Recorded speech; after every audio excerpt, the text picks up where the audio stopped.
2 weeks shy of turning 9 months old, and things haven't looked this good for baby Easton his whole short life. The first thing people will notice when they see him now as opposed to when we were at home with you in February is the tubing. Yes.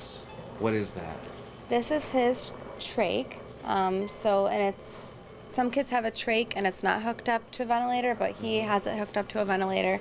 Easton was rushed here 2 months ago with something doctors say was worse than pneumonia. His little lungs were stiff.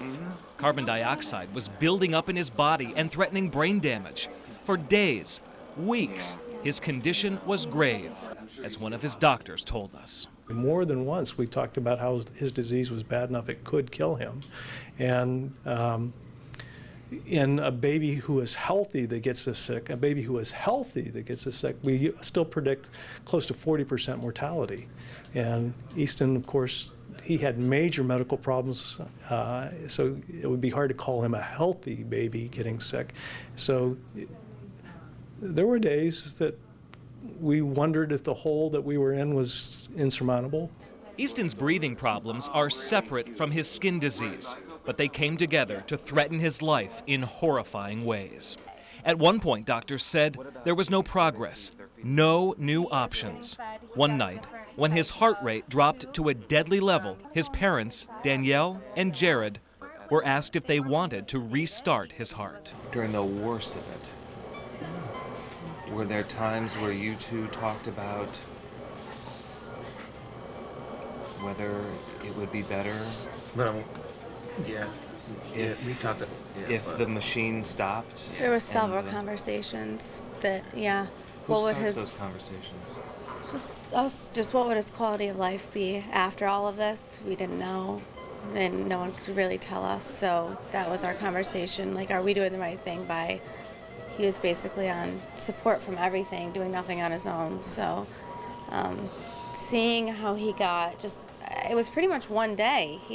One day he was just better, and it was amazing to see him like that. So I'm glad that we stuck by him and knew that in our hearts that he would pull through everything. It was an almost immediate turnaround, and he's been chugging along in the right direction ever since.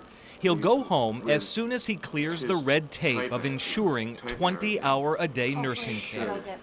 Listen to his doctor, clearly swept by emotion, as he struggles to explain the progress. Why is he doing? Maybe he comes from good stock. His mom and dad they're pretty amazing too. Maybe he has a reason to live. He continues to see people care for him nonstop. I felt like if I got to the point where I was doubting it, that I would, somehow he would know that I was doubting it, and it'd go downhill from there. Easton could have the tracheostomy and ventilator support for as many as 5 years. How has he survived all of this? His parents say it's faith and fight. Because he's a fighter. Yeah. he's a strong little boy. I don't know. I can't wait to see him grow up and see his personality and see how he is. I'm sure he's going to be a tough one.